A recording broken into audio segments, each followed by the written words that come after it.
por nos anos.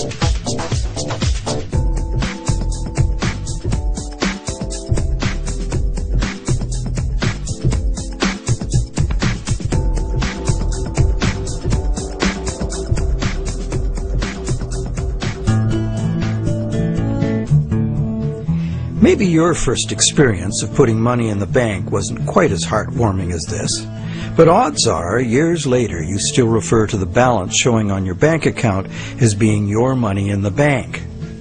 But it isn't. If we have a deposit box at the bank, the valuables we put in it are still ours. We're just renting secure space to store them. In common usage, the word deposit means to set something down. But the use of the word deposit to refer to a bank account is misleading. A bank deposit is in reality a loan. What the amount in our bank account really indicates is how much money the bank owes us. It's a record of the bank's promise to pay us money, not the money we deposited itself. The difference is important.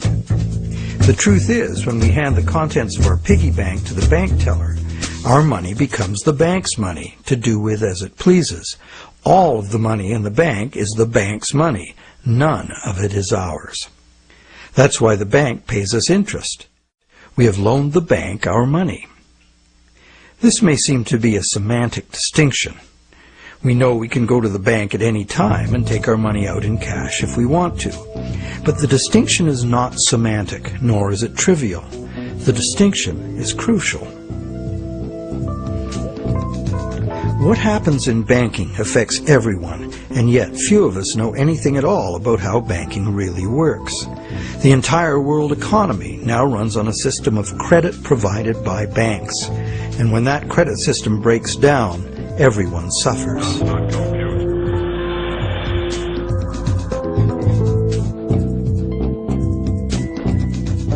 To make things worse, the explanations for these breakdowns offered by the experts never look at the root cause, namely, that other than cash and coins, which make up just 1 to 5% of money in circulation, all the money in existence today was created as the principal of a bank loan, with the banks requiring principal plus interest as so-called repayment. Not only does this make the existence of money entirely dependent on the existence of bank credit, it makes the system as a whole bankrupt by design, as total debits, principal plus interest, exceed total assets from the moment the first loan document is signed. As the global banking system staggers towards worldwide collapse, more and more people are realizing they can no longer ignore the realities behind banking as it is practiced today. Many have lost their homes and jobs due entirely to the unsustainable practices of moneylenders. It's time people understood money and the pressing need to fundamentally change the way it works.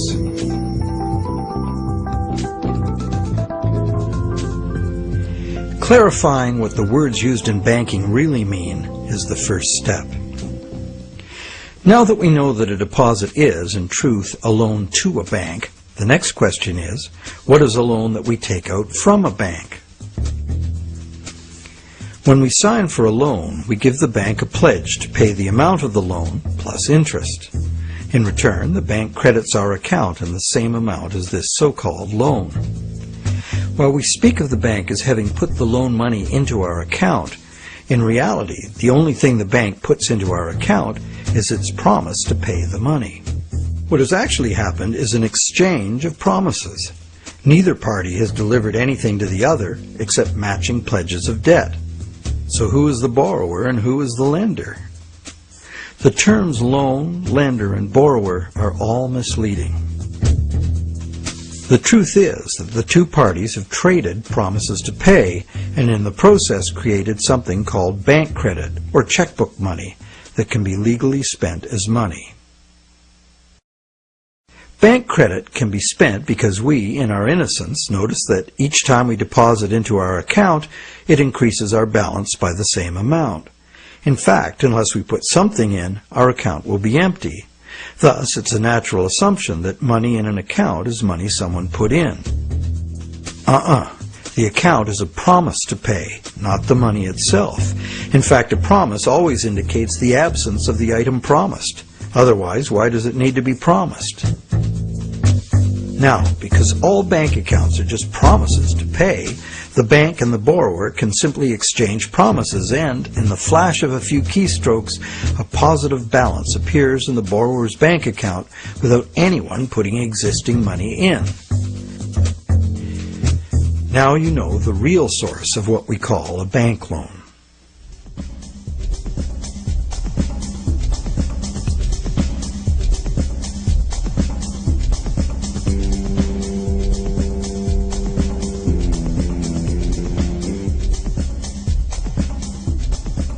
How different would it be if two parties just got together in a basement with a printing press and created new money that way? We intuitively understand the act of fraud called counterfeiting. In printing fake $100 bills, the counterfeiters also create new money out of thin air. Money gives us the ability to purchase the real goods and services of the world. It's clear that the counterfeiters have created new ability to purchase real goods and services without giving anything in exchange except a fancy piece of paper. Counterfeiters get something for nothing directly at the expense of whoever gets caught with their counterfeit money. And if the counterfeit money is not discovered, it dilutes the money supply, stealing from everyone. Counterfeiting is a serious crime, and it is easy to understand why. It's cheating on a basic social agreement, thou shalt not steal. But taking a loan from a bank also creates new purchasing power. However, instead of being considered a form of theft, it is the very basis of our monetary system.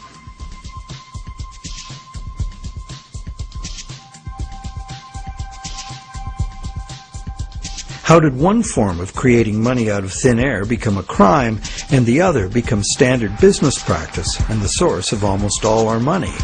For this is what has happened. To understand how, we need to look at the history of the laws governing commerce.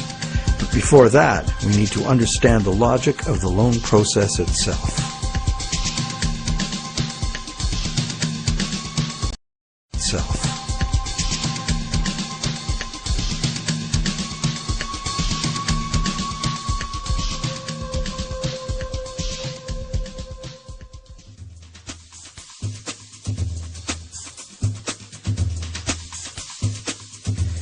The borrower wants to purchase an item, but doesn't have the funds to do so at the present time. However, the borrower does have confidence in having sufficient funds over time to pay both the original price of the item and the interest on a loan. So he goes to a bank to arrange a loan. The borrower is capable of making a credible promise of money in the future, but otherwise at this moment he comes with empty pockets. That's why he needs the loan.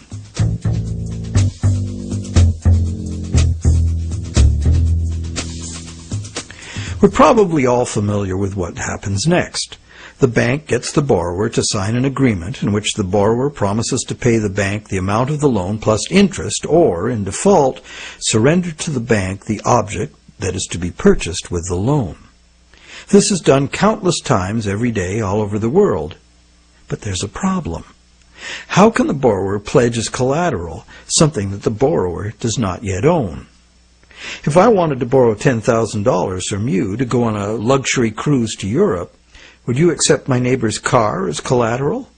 Of course not, because you know very well that I have no legal right to give you my neighbor's car, no matter how much I owe you. But if instead I promise to buy my neighbor's car with the $10,000 you lend me, the situation is different. You might agree to lend me the $10,000, believing I will buy the car and will pledge it as collateral for the loan once I obtain legal title to it. However, until the transaction is completed, your $10,000 loan cannot be secured by title to the car. This sequence of events problem could be very simply avoided. You could buy the car and then sell it to me. The bank could do it this way too. If the borrower commits to the bank to buy the item, why doesn't the bank just buy it with its own money and then sell it to the borrower on time payments at interest? Well, the answer to that question is also very simple. It's because the bank, like the borrower, has come to the transaction with empty pockets. The bank fulfills its part of the so-called loan transaction by creating an account for the borrower. The truth is, the so-called borrower has funded his own account by fraudulently pledging a car he does not yet own as collateral. And the bank, the so-called lender, hasn't put up any existing money at all. And, if all goes well, it never will.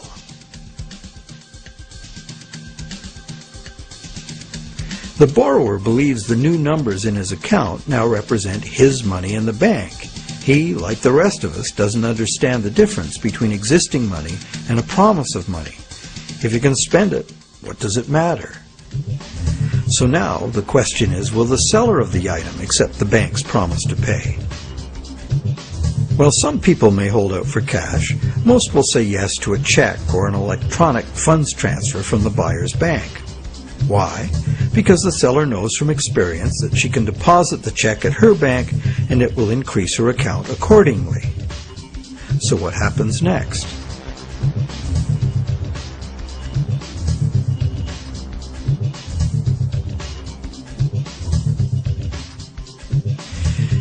Well, obviously the buyer's bank now owes the seller's bank the amount of the loan. So you might be thinking, isn't this where the money comes out of deposits? The bank's promise to pay the borrower has just been transformed by the transaction into a promise to pay the seller's bank instead. So now the buyer's bank has to transfer some of its existing money to the seller's bank, correct? Yes, but probably only a small proportion.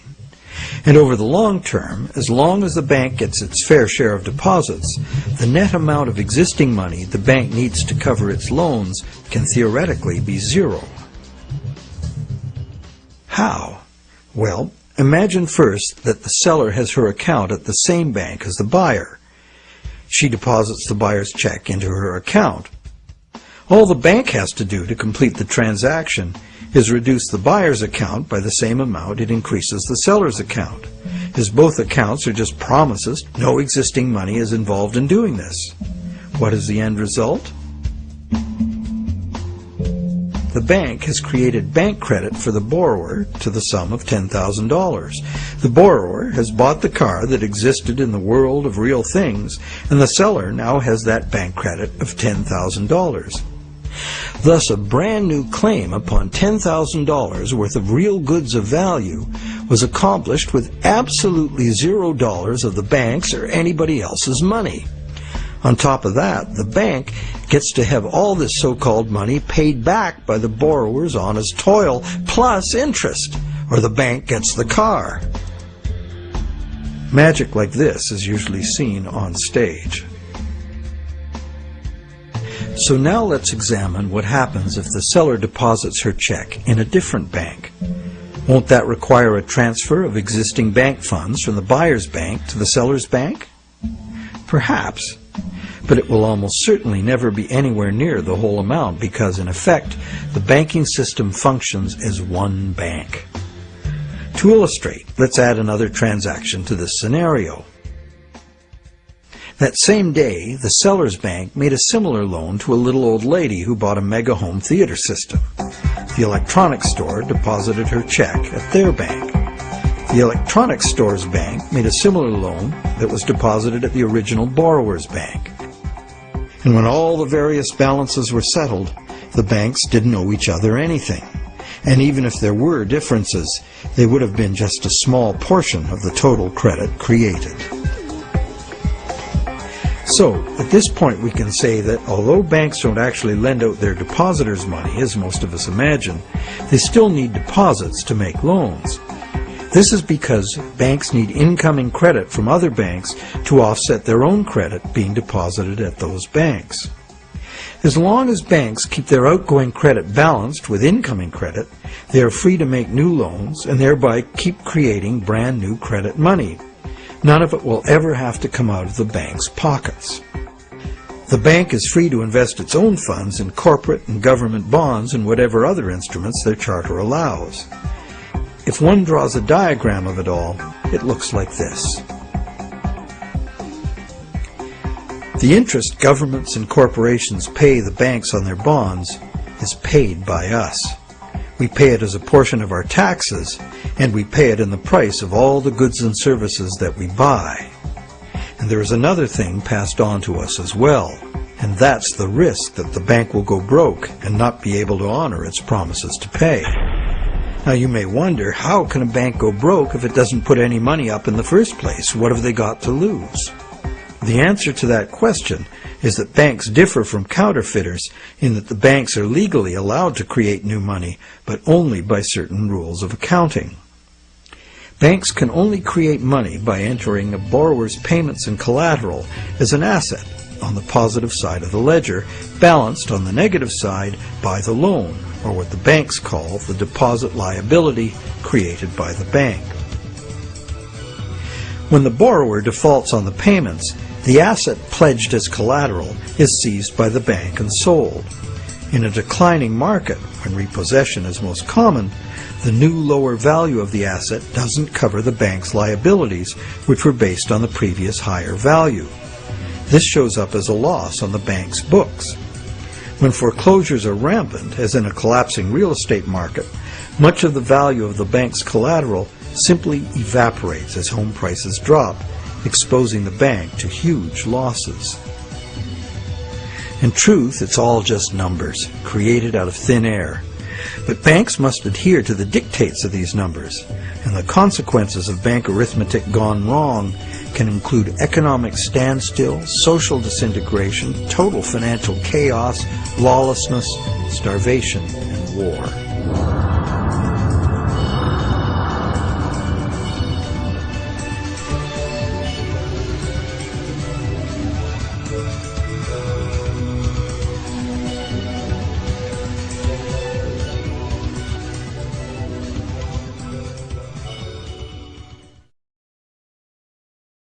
However, for the purposes of understanding the anatomy of a loan, we shall assume that the system is still functional, and all three of the loans we were looking at will get paid.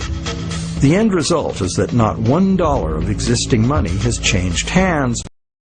The end result is that not $1 of existing money has changed hands, but $30,000 of new bank credit has been created and spent into the money supply, and each of the three banks gets to collect interest on $10,000 of it.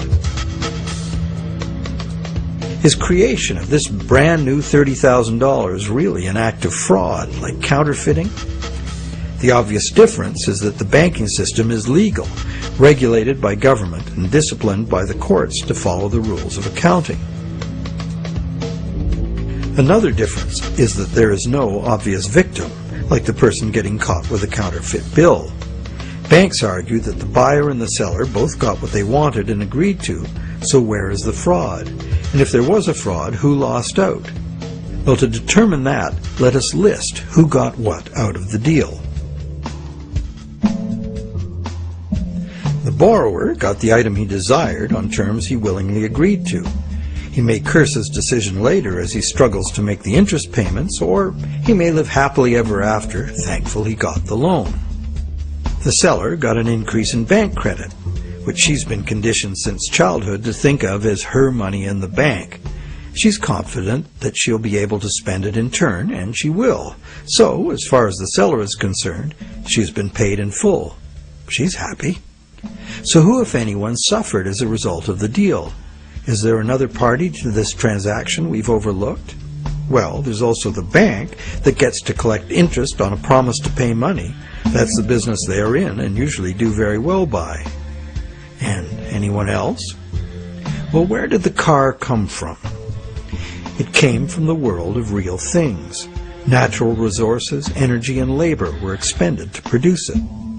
What if we consider the hidden party to be society at large and the natural world from which all things ultimately come?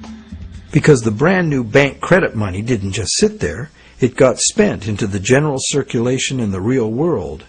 It's the real world that ultimately gets the new money in exchange for its car. This new money might stimulate new production, temporarily enlarging the economy, making lots of people happy.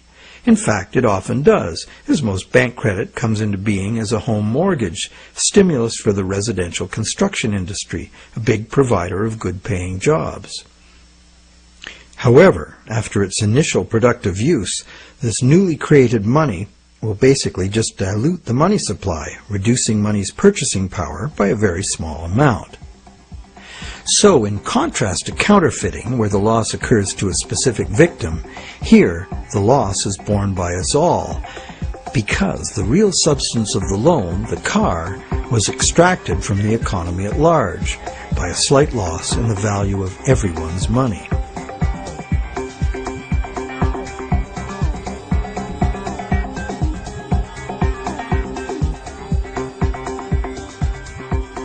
To continue our comparison of bank credit with counterfeiting, counterfeit cash eventually gets detected and removed from circulation, causing a direct loss to whoever accepted it.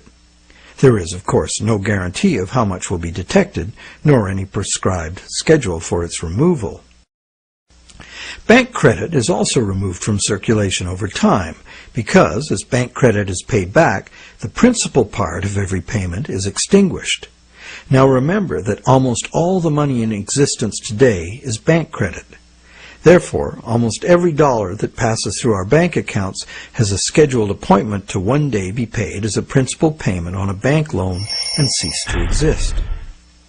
On top of the principal are the interest payments, which will become bank income, much of which will be recycled into the economy as interest to depositors and other bank expenses.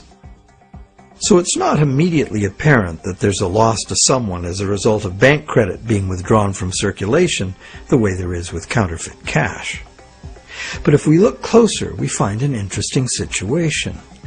We don't need anything more than fundamental arithmetic to understand the power that lies in controlling the money supply and why, as currently designed, total debt must constantly expand or the system collapses. Whenever the rate of debt money creation falls behind the rate of debt money destruction, the total amount of money in use will shrink. This is called deflation because the money supply is shrinking, like a deflating balloon.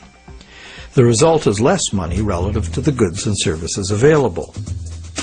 With less money around to pay for them, the price of goods and services go down.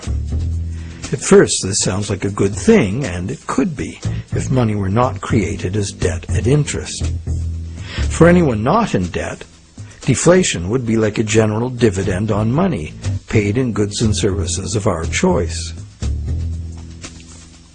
It would be as if money were the people's stock in their own prosperous company, their nation. People wouldn't have to demand a pay raise. If a nation were more productive as a whole, thus deserving of a raise, everyone would benefit automatically by having their money buy more. However, this is definitely not the effect deflation has in a system where money comes in the form of interest-bearing debt. More than 95% of all money currently in existence is in the form of debt to banks, promises to pay with interest added. And as we have seen, the principal is created, but not the interest. Due to the time delay between money's creation and its repayment, and the recycling of interest earnings as bank operating expenses, most of us can keep up our payments while the money supply is increasing. However, if the money supply or total debt is decreasing, money becomes harder to earn due to its scarcity, and fixed payments become harder to meet.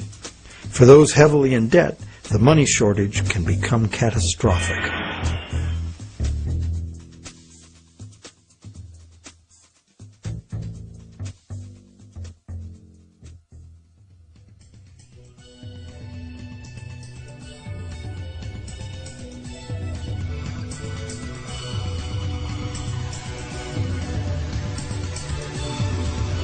Unfortunately, the psychological effects of falling wages and prices rapidly accelerate the process as borrowers, including large businesses, lose confidence in being able to repay loans, so that they don't sign up for any.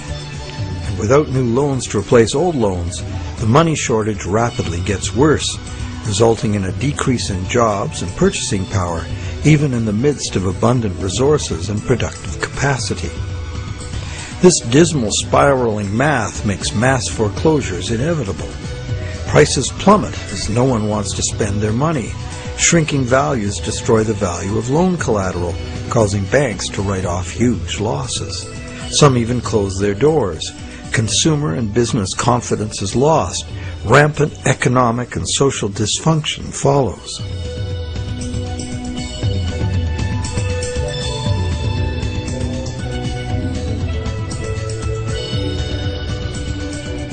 This disastrous spiral cannot be turned around unless the government creates new money itself or goes deeply in debt to private banks in order to create enough new money to reorganize and rejuvenate the economy.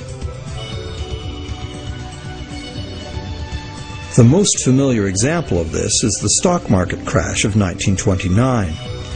The psychological fallout of the stock market collapse resulted in less borrowing and thus less new money.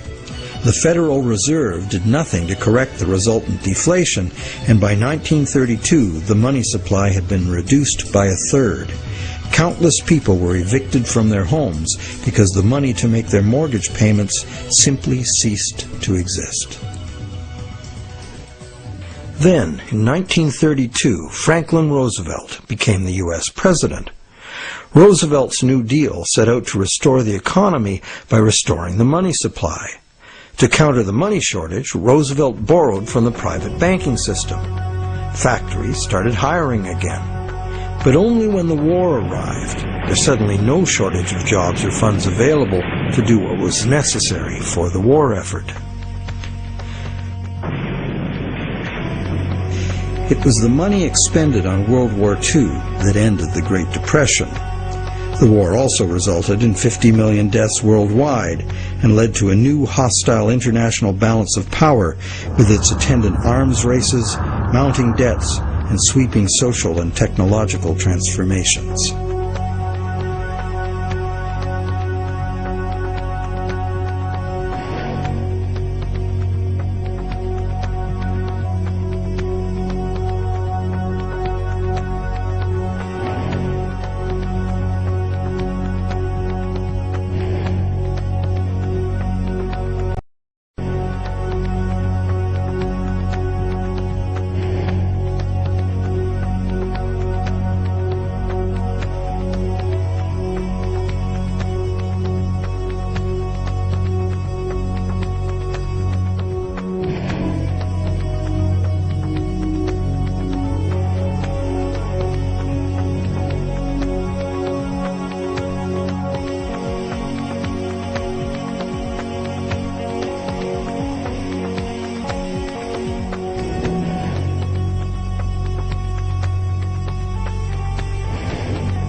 The cycle of economic boom and bust is commonly called the business cycle, as if it were a natural occurrence like the hydrological or carbon cycle. These natural cycles are ultimately driven by the sun. But what is it that drives the business cycle? One answer is the supply of money. And, as we have seen, the supply of money is dependent on loans. So let's look at what happens during the lifetime of an individual loan. We've seen how bank credit is nothing more than the bank's promise to pay, which the bank has created on its books to balance the borrower's promise to pay that it has received. The bank's promise to pay is usually spent on some real good or service and allowed to circulate, making the efficient exchange of goods and services easier to accomplish. As a medium of exchange, today's promise to pay money is unsurpassed in its usefulness and flexibility. However, because no money is created to pay the interest, a seemingly impossible situation is created. On the face of it, if borrowers had to pay the interest they owe all at once, they would have to fight it out for a limited sum of existing money that was very much less than the total owed. The percentage that would be unable to pay off their loans would be simple to calculate. However, interest is usually paid over time, not all at once. If this interest income is recycled into the general economy as spending, it can be available to be earned repeatedly. Once we understand this, the question of whether interest is actually unpayable becomes more perplexing. Is there such a thing as a sustainable system of lending that does not produce mathematically inevitable defaults? In the Middle Ages, usury, meaning charging interest or any form of making gains solely from having money, was condemned as a sin. While the justification was moral, the reason was practical. In a fixed money supply like gold, anyone systematically rolling over all of their loan money at interest will soon end up with all the money. This problem was a big factor in the ruin of Rome. Private accumulations of gold forced the government to mint coins made of base metals instead of the real thing. Debased currency led to failing confidence and ultimate decline. The lesson was well learned. For the next 1,000 years, the Roman Catholic Church declared collecting interest on a loan to be a sin punishable by excommunication. In some countries, the penalty for practicing usury was death. Is charging interest really a sin? While today it seems very reasonable to charge for the use of money, there's a simple and unavoidable problem with doing so. Unless moneylenders spend every penny of interest they receive in such a way that the borrowers can earn it again, the borrowers are going to come up short regardless of their hard work and personal virtues. Someone will default simply as a result of the arithmetic. This is easy to picture where there's a fixed money supply like gold coin. As long as all of the coins taken in as interest are spent so that the borrowers can earn them, the same coins can be used to pay the interest over and over. The lender can profit by buying real things with this coin, but the coin itself must be spent, not lent nor removed from circulation. Leaving aside any moral considerations, this arrangement would be sustainable. However, if the interest coins are re-lent at interest or removed from circulation by hoarding, there will be an inherent shortage of coins with which to pay off the aggregate debt.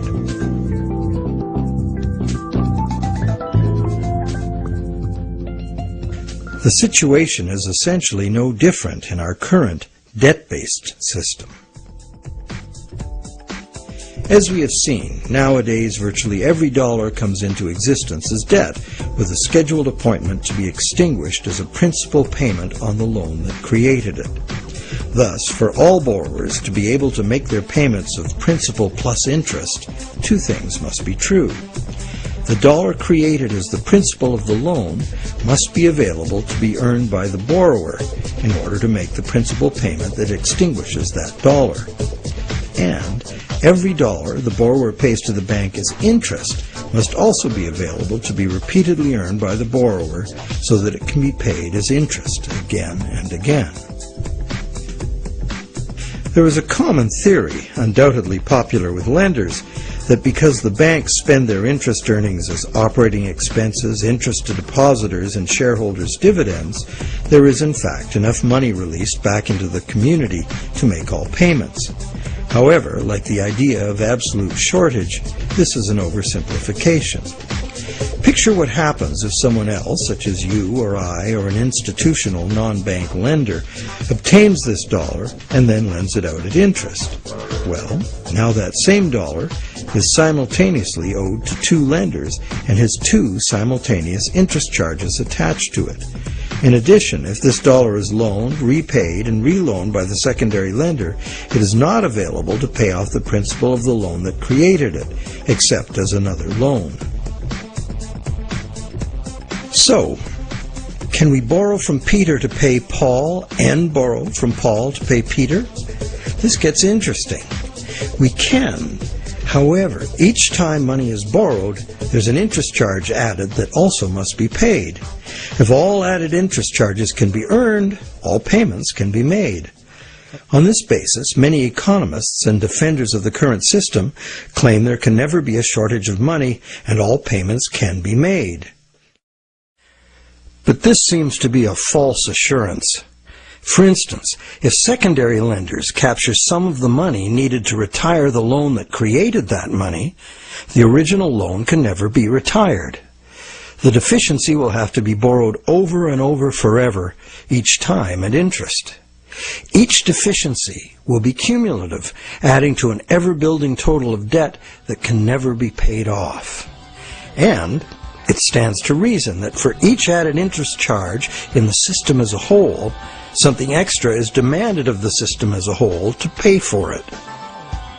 This affects everyone, producers, governments, and consumers. For producers, that something extra must be raised through higher prices or more sales. However, competition for more sales usually requires lowering prices, necessitating even more sales, and leads to overproduction and saturation of the market. The end result can mean job losses, plant closures, and bankruptcies. For governments, that something extra is raised by increasing taxes. But increasing taxes drains money from the productive economy, resulting in a reduction in the collective ability to pay taxes, which then necessitates increased government borrowing and additional interest charges. For consumers, something extra can mean getting an additional job, or borrowing to pay past debts, or paying off debt over longer periods of time. However, competition for jobs tends to lower wages, and paying over longer periods of time adds enormously to the amount of interest owed. And of course, borrowing to pay off past debts is like trying to fill a hole with more hole. And that is the situation we find ourselves in today. Producers can't sell more because consumers can't afford to buy. Governments are cutting taxes, not raising them, because consumers can't afford to buy. Governments are cutting taxes, not raising them, hoping to stimulate consumer demand. And consumers' real incomes are limited or even falling due to competition for a limited number of jobs. Therefore, any increase in the total amount of interest charges within the monetary system as a whole will result in a genuine shortage of money.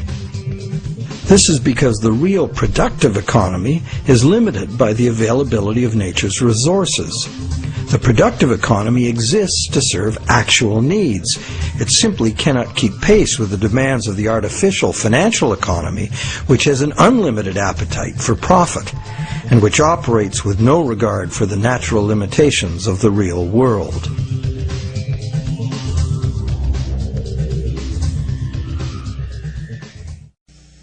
The theory that there's always enough money to pay the interest has a certain elegant simplicity. However, by the very nature of the assertion to be true, it has to be 100% true. This is impossible. For one thing, secondary lenders, who are not banks, do comprise a significant proportion of lenders, and they add their interest charges to money that already bears an interest burden. Beyond that, we have a cultural expectation. Everyone who has money expects it to generate more. Money that needs to be spent and made available to be earned by its original borrower is, instead, lent at interest or invested for gain. Therefore, we can conclude that the two conditions that must be true for all borrowers to be able to make their payments of principal plus interest and thus permanently discharge their debt, those conditions are not met by the current system. Nowhere in the current system is there any restriction on relending money that was created as a loan, nor is there any obligation upon banks to make their profits from interest available to be earned by borrowers, enabling them to extinguish their debts. Quite the opposite. Banks invest these profits to make further profits. And it's not just the banks that cause the problem. Anyone who takes their ball of money and starts rolling it like a snowball to make it bigger does so at the expense of borrowers who will not find that money available to pay their debts, except as more debt. And of course, those rolling the biggest snowballs pick up the most snow. As the saying goes, the rich get richer and the poor get poorer.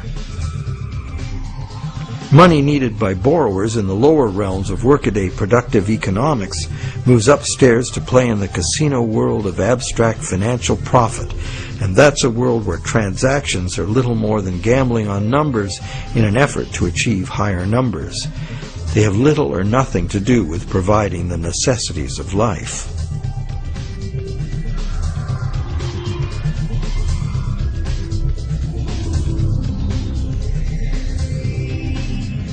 Today, the largest volume of money by far is changing hands in what is best described as the gambling economy.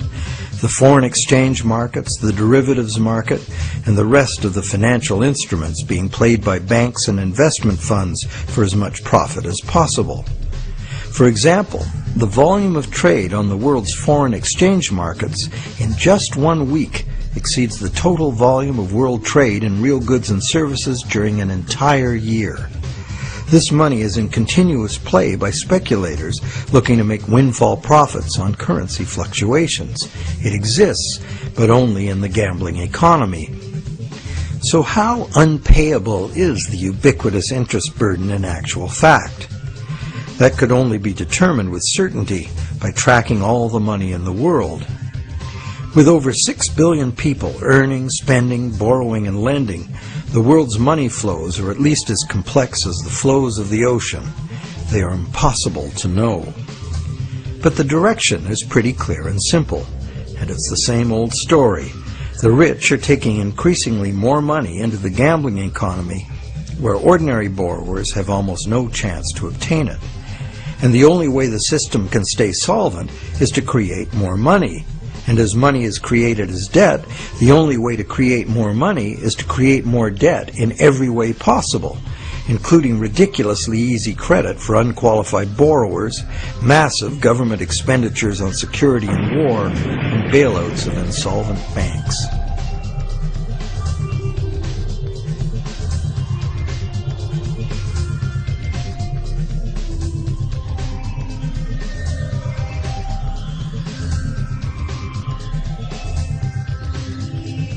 How does the individual loan cycle relate to the boom and bust phenomenon known as the business cycle? The individual loan cycle can be described like this. First, there is economic stimulation because of initial spending. This is followed by inflation because new money basically just dilutes the money supply. And eventually, inflation is followed by deflation as loan repayments gradually extinguish the principal, removing that money from circulation. As long as the individual loan cycles don't match up, these cycles can smooth each other out. This creates a fairly stable money supply that leads to fairly stable prices, although continuous growth of the money supply is required, at least in part because, as you will recall, the money to cover the interest was never created. This is the model on which our economy is currently based. Avoiding deflationary spirals and keeping inflation at a level that doesn't upset people's apple carts constitutes the art of managing the economy, which is rather narrowly defined as achieving so-called price stability. However, a look at the purchasing power of the US dollar in real goods over the last century instantly reveals what this so-called price stability has really meant. The dollar has clearly lost almost all of its value, 96%, and is continuing to do so at a rapid pace. So price stability is not being achieved, and one hardly needs a degree in psychology to understand how human nature itself would turn the individual loan cycle into the collective phenomenon of the business cycle.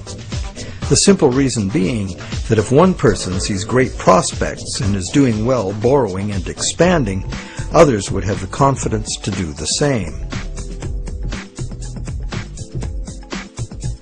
Beyond the merely psychological effects, if one business is expanding on the basis of credit, its suppliers and distributors will find it necessary to do so as well, or lose that business to someone who will. The same herd effect would occur for a gloomy outlook and accompanying credit contraction. Thus, it is entirely predictable that individual loan cycles would have a built-in propensity to line themselves up rather than be randomly distributed. And when they do, we see the larger scale cycle called the business cycle emerging directly from the cumulative effects of individual loan cycles. So, to sum up, one could say that out of the exchange of promises made by the bank and the borrower, society gets chronic inflation and a dependency on banks for increasing infusions of money to pay ultimately impossible interest payments. This results in an inescapable treadmill of accelerating debt and depreciating money, the only alternative being a deflationary collapse of the economy followed by social chaos or war. This eminently unhealthy situation filters down through society, wreaking harm on every level.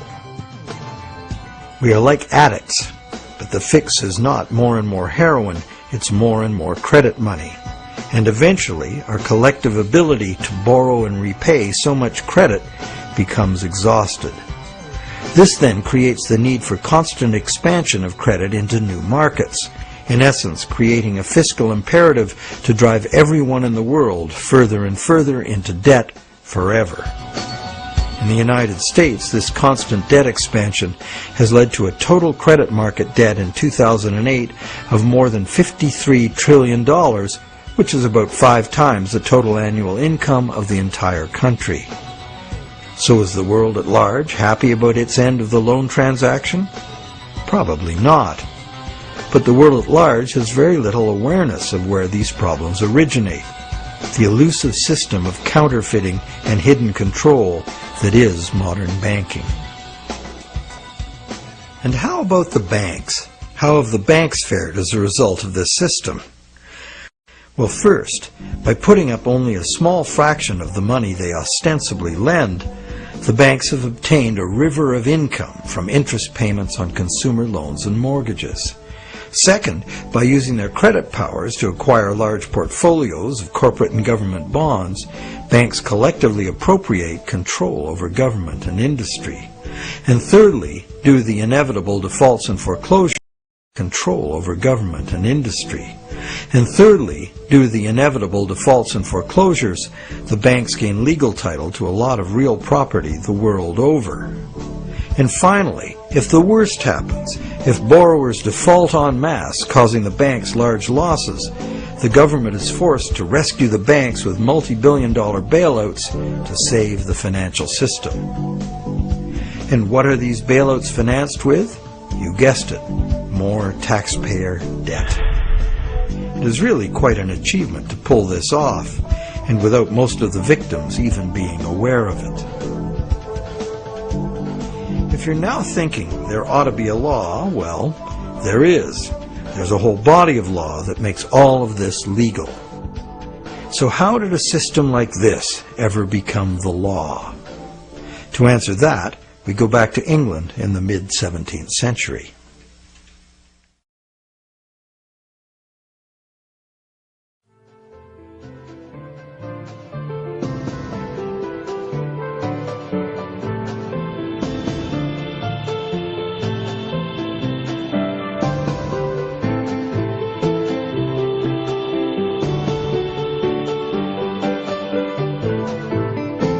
With the development of better ships and the new explorations they allowed, trade was expanding rapidly.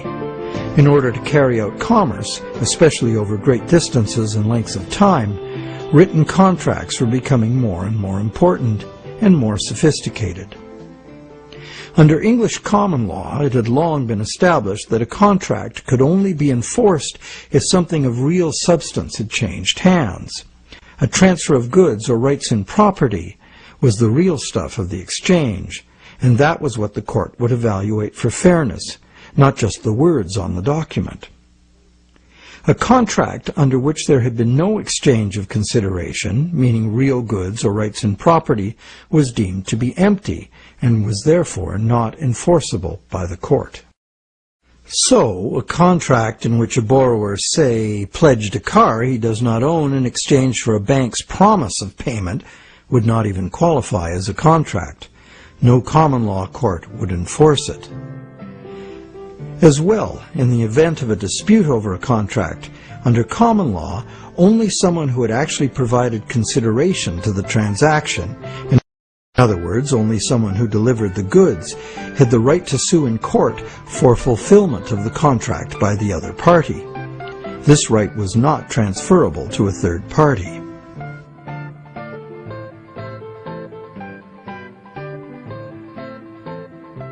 When early traders went off personally on expeditions with trade goods, they bought those goods at home with their local currency and would sell them for foreign currency in the distant destination. They would then buy foreign goods with the foreign money, bring those goods home, and sell them for their local currency. Pretty simple. But as trade became more sophisticated, traders became more inclined to stay home and just hire ships to carry out deliveries. This gave traders the freedom to import cargoes of foreign goods from different sources than the destination to which their home goods had been exported. Thus, a problem was created. The exported goods had been paid for with foreign coin, the value of which needed to be spent somewhere else. Moving money as coins entailed a high risk of theft, as well as the near certainty of partial loss by currency conversion in a different land. This problem of payments from a distance was overcome by the use of bills of exchange. A bill of exchange was a signed order from the payer to an addressee demanding that the addressee pay a certain specified sum of money to the person identified as the payee. These were secured by signature, and they could not be acted upon in court by anyone other than the original parties. Thus they were of no use to a thief or any other third party. You probably recognize that these were the precursors of checks. I, the payer, instruct the bank, the addressee, to pay the payee, a person named on the check, a certain sum of money. This was all well and good for transactions among parties who were known to each other. The bill of exchange was used merely as a way to order payment in coin at a distant location. But merchants soon wanted more flexibility. They wanted to be able to use bills of exchange to reconcile payments amongst many merchants in many locations, using bills of exchange like money itself. For this to work, bills of exchange had to be assignable to and enforceable by third parties. As we shall see, this was the moment in legal history that gave sanction to the banking system we have today. A third party, who might have honestly purchased a bill of exchange several steps removed from the original exchange, could not be expected, nor would he have the right, to show up in a common law court and defend the validity of the contract and collect on it. This made third-party bills of exchange an unacceptable risk. So, in order to be able to use bills of exchange as a convenient and guaranteed third-party payment system, essentially equivalent to money, the common law practice had to be set aside regarding bills of exchange. In England, by a series of legal decisions from 1664 to 1699, this problem for commerce was remedied by making bills of exchange enforceable by third parties. If a third party had purchased a bill for valuable consideration and in good faith, having no apparent reason to suspect fraud or some deficiency in the right of the seller to sell it, then the bill automatically became good and enforceable by the court against the signer. What did this change mean? It meant, essentially, that any bill of exchange would be considered legitimate once it was sold. Bills of exchange and all other subsequent types of signed promises to pay, with the notable exception of checks, became transferable and enforceable in court, just what the merchants wanted. Now debt contracts could be sold like things, and transacting business would be a whole lot easier. Not only that, it opened up a whole new market for profit seekers, trading in bills of exchange themselves. The marketing of debt was born.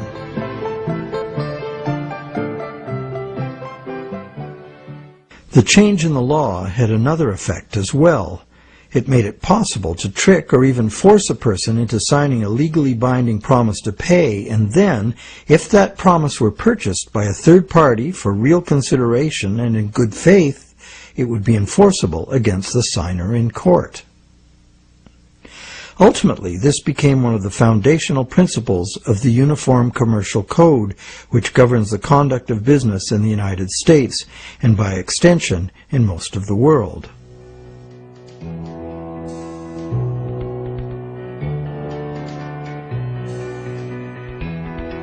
Think about it. If we buy a stolen laptop from a guy on the street, we're guilty of receiving stolen goods, a criminal offense. Doesn't matter if we paid honest money and were unaware the goods were stolen. The court will restore the goods to the rightful owner. We, as purchasers, innocent or not, lose our money and may even be charged with a crime. But if we buy a loan contract from a banker and give him real value for it in good faith, it doesn't matter that the loan contract may have come into existence under false pretenses. Whoever signed it is required by commercial contract law to pay up, and the courts will enforce the obligation. Today, debt contracts come in a myriad of forms, including and especially loans and mortgages. It's significant to note that just as these common law restrictions were being removed, the brand new Bank of England was being established. The first bank state authorized to create money out of thin air. The new laws fit in perfectly, making the new bank's empty contracts enforceable against the so-called borrower.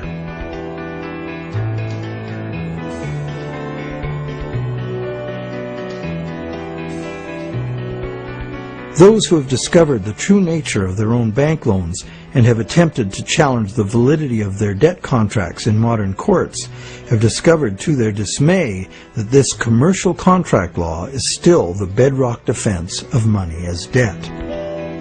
The bank will have sold the original loan agreement to a third party for value, and even though that third party is often just a sister company of the bank, all that matters to the judge is who possesses the document, what it says, and whose signature is on it.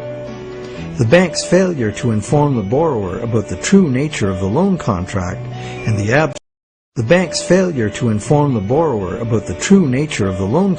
and the absence of any actual money loaned on the bank's part is not relevant.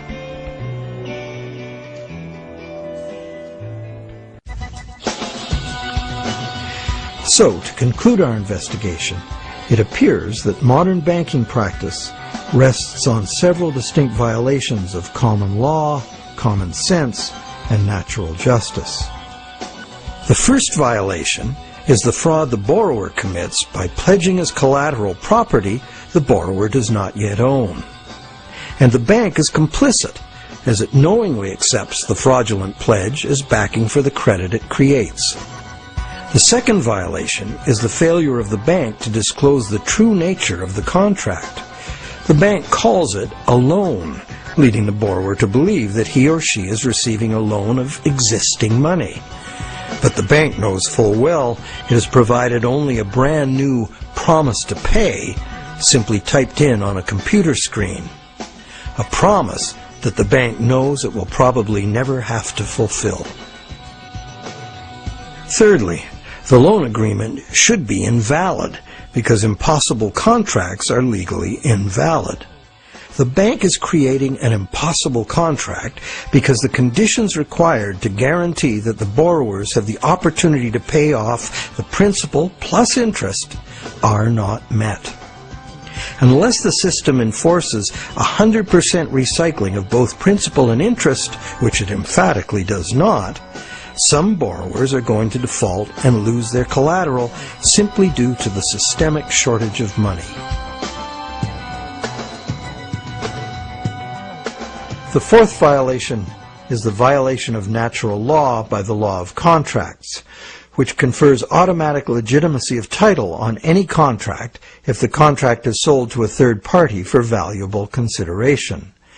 This violates the principle that one cannot give better title to something than one has.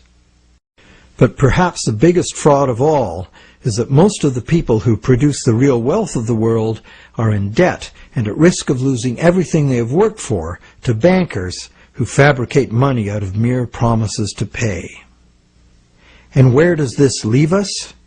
We are hostages in an economy that must grow faster and faster to keep up with an ever-growing money supply, or the entire system collapses in ruin.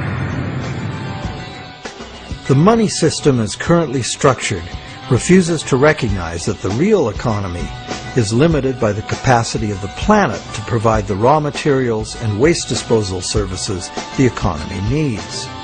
The planet is finite, and therefore it should be obvious that the economy cannot grow at an accelerating pace forever. Our current money system runs like the bus in the movie Speed.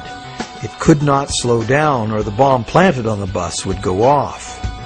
And our situation is even worse, because the rate of debt creation must forever accelerate, or the entire economy crashes. The notion that infinite, perpetually accelerating growth is possible is the great fallacy of modern economics.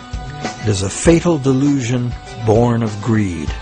An economic, social, and environmental crash of unprecedented proportion is surely inevitable, and this monetary system is utterly and hopelessly incapable of adapting to it.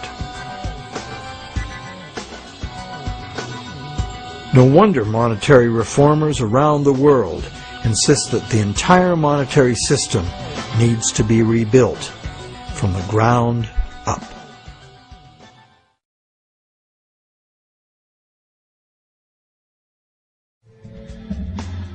So what is the solution?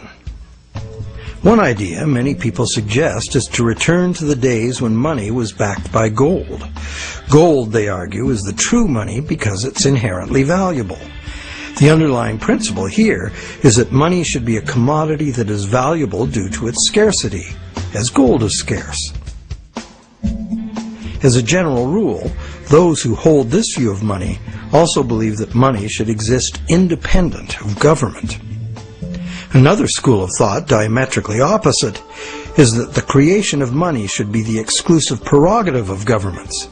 Government, which represents all the people, should spend money into existence in the public interest, thus backing the currency with what it was spent on. Having taken back the power to simply spend money into existence, government would never need to go into debt or pay interest. Of course, government spending without limit would result in a worthless currency. To prevent inflation, money would also have to be extinguished. This could be accomplished using a wide variety of taxes, resource royalties, and user fees. Government spending and government taxes would, therefore, be interdependent and would equal each other in a perfect equilibrium. However, the goal of taxation would be to achieve price stability, as the government would have no need of tax revenues in order to operate. Over the centuries, both the gold-based system and various government credit money systems have been used, with the gold-based system prevailing well into the 20th century. This wasn't because government credit money didn't work. It did within the country itself, where it was accepted in payment of taxes. But until the invention of modern currency exchanges, international trade had to be carried out in gold. In addition, gold has had an almost supernatural fascination for humans for a very long time. We've been conditioned for millennia to think of money in terms of portable inherent wealth, as in gold coins. However, this is not the only way to think of money, nor in the era of runaway debt money is it any longer accurate. Money is, at its root, an idea that humans invented in order to turn simple subsistence into complex civilization. It's the development of money that made possible specialization of labor and the indirect exchange of goods and services. Throughout money's evolution, from direct barter to standard trade goods, and on to standard coins, to paper promises of precious metal, to digital promises of paper cash, and now to digital promises to pay digital promises.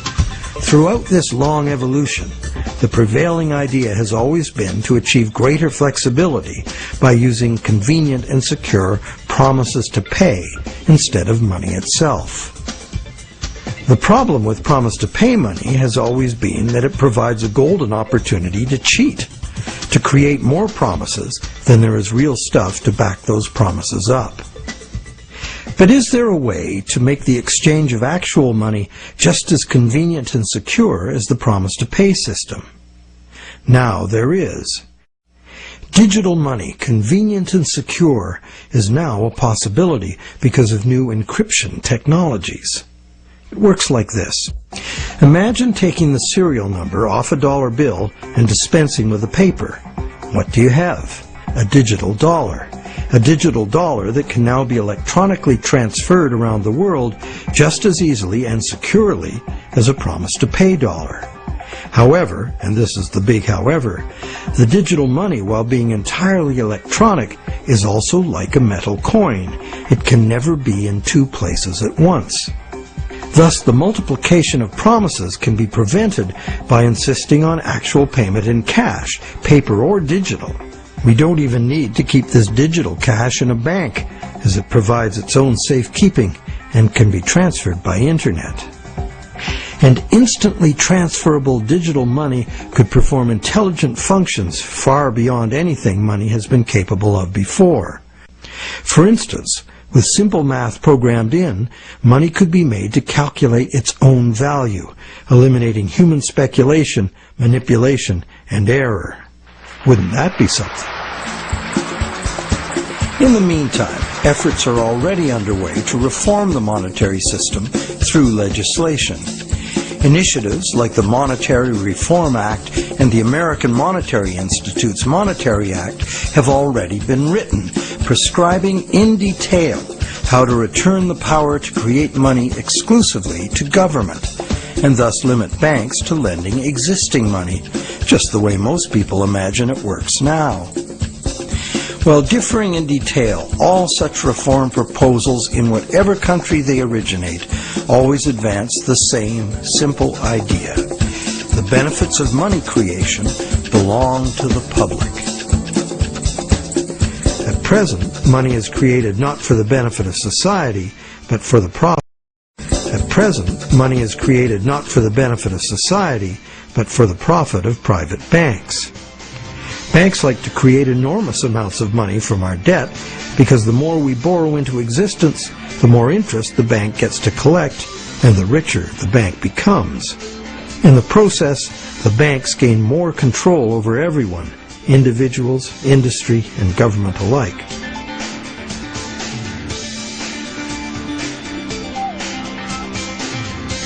Abundant money too often leads to speculative asset bubbles that make insiders rich. But, as we have witnessed, these bubbles inevitably burst under the unbearable weight of ever-increasing interest demands.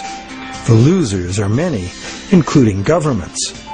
Already burdened with huge debt and shrinking revenues, governments are forced to add trillions to that debt in order to rescue the banks that are the cause of the problem. Otherwise, we would have no money system. It's an absurd situation, and a tragic one, considering that government could instead create the money itself and spend it interest-free on infrastructure, education, or universal health care.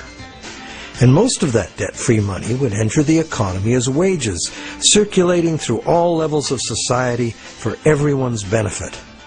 This kind of abundant money would fund a reinvigorated, productive economy in which the savings of the people could fund honest loans of real existing money. At its root, money is a means by which we exchange real value. Without real value in the world, money is nothing. As we have seen, it's the real world that makes the loan, not the bank. We the people, in conjunction with the material blessings of the natural world, are the source of all real wealth. Therefore, money creation and its benefits belong to the public, not to private bankers. And what about interest? As we have seen, interest poses an arithmetic problem. And it's a problem that can only be solved in three ways. 1, defaults and foreclosures. 2, perpetual growth of the money supply. Or the preferable and only other solution, 100% recycling of interest as spending. But such full recycling could only be accomplished by nationalizing the banking industry in the public interest. For example, interest earnings from public service banking could be paid to all as a citizen's dividend. Or it could be used to fund government in place of taxes, as was done successfully in colonial Pennsylvania. And that's just one instance of a society that organized its monetary system differently. There have always been alternatives, and there are alternatives now. What the evolution of money really teaches us is that the real measure of money's value is, very simple, its usefulness as money. And there are several different ways to create useful money. For instance, money can simply be an individual's private promise to pay, a pledge of one's own product or service, as in such community currencies as the let system or time dollars. Thousands of these community currencies already exist in circles of trust where members can be counted on to honor the credit they issue for themselves. And such community currencies can be a lifesaver in the event of a catastrophic collapse of the conventional banking system. When money shortages or hyperinflation disrupt trade and bring economic standstill, a working community currency can sustain a local economy. Are such proposals radical? You bet. But there are unprecedented challenges before us. No longer can exponential growth allow us to sustain a monumental debt that must ever increase to prevent the house of cards collapse of the whole system. Increasing wealth disparity, crushing debt, failing banks, and social and environmental catastrophes are what we face unless we radically change course. We must transform our monetary system to one that can adapt to a future we can now clearly foresee. To begin, we must examine monetary system designs that can deal with widespread economic shrinkage without inducing mass foreclosures and bankruptcies. But what can you do right now? Well, right now there are people and organizations around the world that understand the problems and the injustice of today's monetary system, and you can join them in their effort to bring about the fundamental changes we need. It's time to talk to our friends. A financial crisis is the ultimate teachable moment.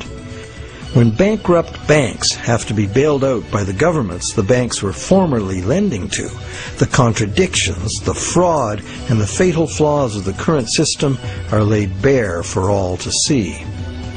But the solutions are there to see too if we look. We cannot afford business as usual. Making adjustments to the current system will not save us. The changes we need to make are radical and dedicated to the good of all, not the profit and control of a few. To make these changes, we must leave behind our outmoded assumptions and misplaced faith. We must face the challenge of a complete transformation. Reality calls.